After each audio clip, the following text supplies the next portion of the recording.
warahmatullahi wabarakatuh. Bagaimana kabarnya anak-anak?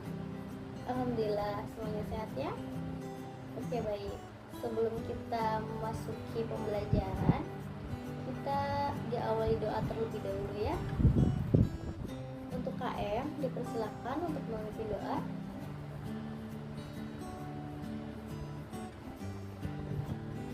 Oke, terima kasih. Selanjutnya, Ibu akan memeriksa kehadiran siswa. Andika hadir? Oh, hadir. Aini ada? Oh, hadir. Cindy tidak masuk. Kemana ya sekretaris? Oh, sakit. Sudah berapa hari? 2 hari. Oke, kalau memang besok Cindy tidak masuk, kita jenguk sama-sama ya teman-teman. Dan kita doakan semoga Cindy diberi kesehatan dan dapat pulih kembali. Amin. Oke, jadi dari 25 siswa yang tidak masuk hanya 1 orang ya. Anak-anak sudah mendengar belum hadis tentang orang yang menuntut ilmu? Oh, belum.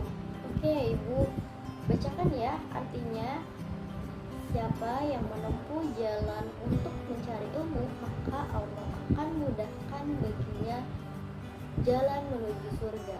Hadis riwayat Muslim. Nah, seperti yang kita ketahui, di sini kita sedang belajar menuntut ilmu. Jadi, yuk teman-teman semuanya, kita luruskan niat kita untuk mencari ilmu. Kita tingkatkan semangat kita dalam belajar. Oke. Jadi semuanya pasti memiliki cita-cita juga ya. Nah, bagaimana sih Bu kita mewujudkan cita-cita kita?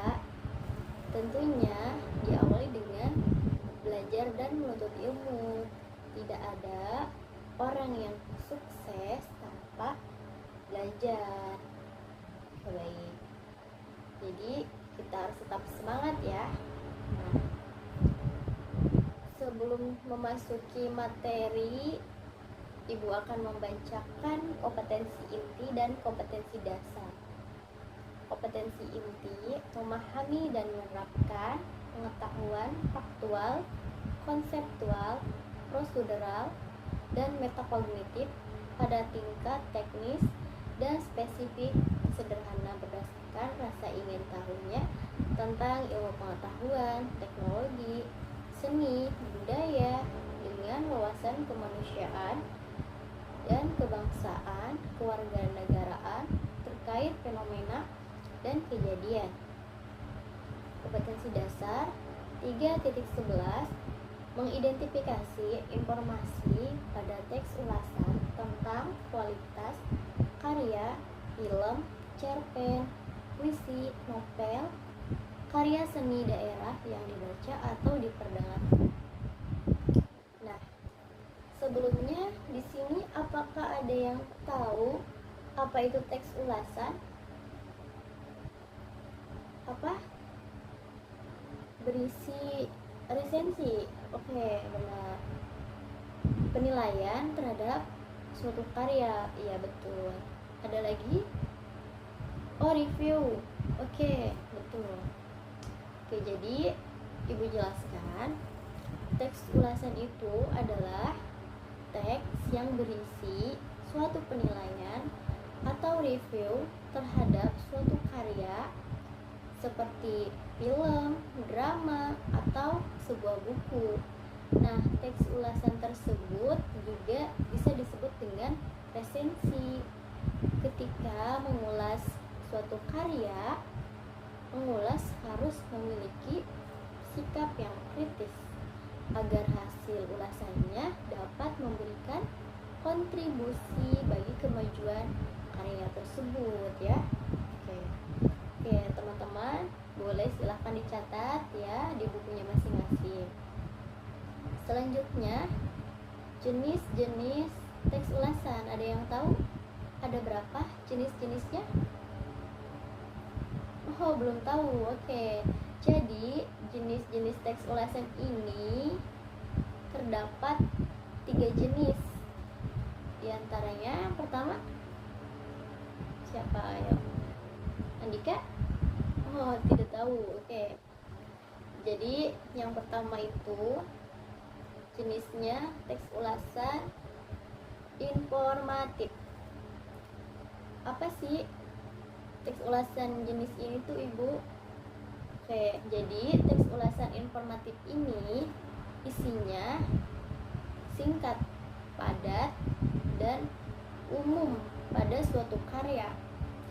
Resensi ini tidak menyampaikan isi karya secara keseluruhan, tidak ya, namun hanya memaparkan bagian yang penting saja dan menekankan pada kelebihan dan kekurangan karya tersebut.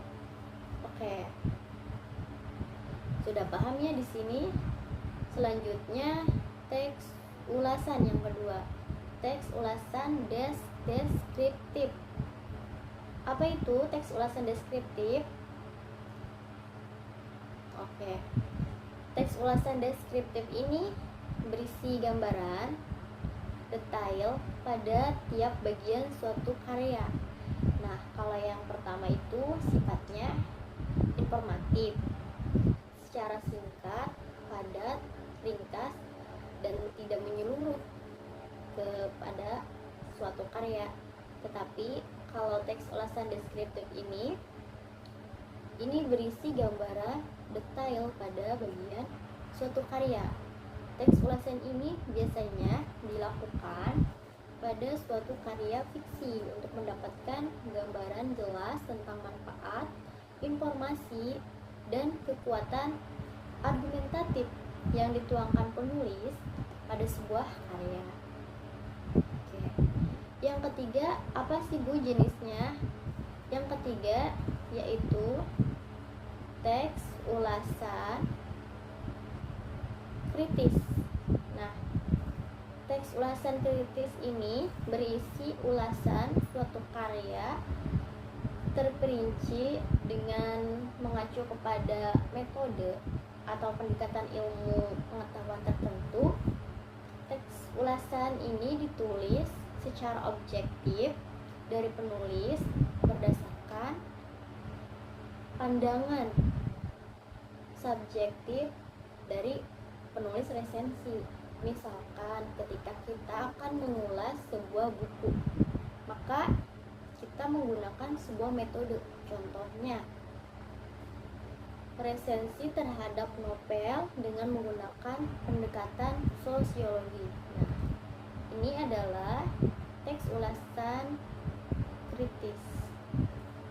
Selanjutnya, maksud dari teks ulasan itu apa sih Bu? Tujuannya? Tujuan dari teks ulasan itu yang pertama, ada yang tahu? Memberikan informasi. Iya, betul. Terus ada lagi, membantu pembaca mengetahui isi. Ya, ya betul. Oke, jadi tujuan dari teks ulasan itu menunjukkan pandangan atau penilaian penulis resensi terhadap suatu karya. Kemudian tujuannya memberikan informasi kepada publik tentang kelayakan yang dimiliki suatu karya, lalu membantu pembaca untuk mengetahui isi dari suatu karya. Nah, selanjutnya memberikan informasi kepada pembaca tentang kelebihan dan kekurangan karya yang diulas atau dibuat resensi. Oke. Jadi teks ulasan ini juga memiliki kelebihan dan kekurangan ya. Apa sih Bu yang dimaksud dengan kelebihan dari teks ulasan itu? Ibu jelaskan. Jadi kelebihan teks ulasan itu kita bisa menambah pengetahuan dan pemahaman tentang suatu karya, baik itu tentang isi dan kualitas keseluruhannya. kita juga bisa diajak untuk menghargai dan selalu kritis ketika memahami suatu karya. Oke. Nah, kalau kekurangannya itu bagaimana sih, Bu? Kekurangan teks ulasan itu, kita misalkan ketika ingin mengulas suatu karya, kita dapat melihat pemahaman pengulas apakah mengenai unsur-unsur teks ulasan itu dia paham atau belum, sehingga informasi mengenai karya tersebut lengkap atau tidak. Nah, kemudian pemilihan kata yang digunakan oleh pengulas apakah sudah sesuai dengan kaidah bahasa Indonesia atau tidak. Jika tidak, maka pilihan kata yang digunakan oleh pengulas tidak sesuai dengan kaidah bahasa Indonesia yang baik dan benar, sehingga menimbulkan pemahaman yang berbeda oleh pembacanya. Oke. Sampai di sini apakah ada yang ingin ditanyakan? Iya. Andika ingin bertanya? Oh tidak. Berarti semuanya sudah paham ya? Oke, jika memang dirasa sudah paham, tugasnya yaitu kalian mengulas suatu karya dari buku fiksi atau non-fiksi dengan memaparkan kelebihan dan kekurangannya dari karya yang kalian ulas. Oke. Ibu cukupkan dan Ibu akhiri ya pertemuan kita hari ini. Semoga bermanfaat dan mohon maaf jika Ibu banyak kekurangan, dan terima kasih atas partisipasi kalian untuk aktif dalam pembelajaran kali ini. Semoga kalian diberikan kesehatan selalu, dan wassalamualaikum warahmatullahi wabarakatuh.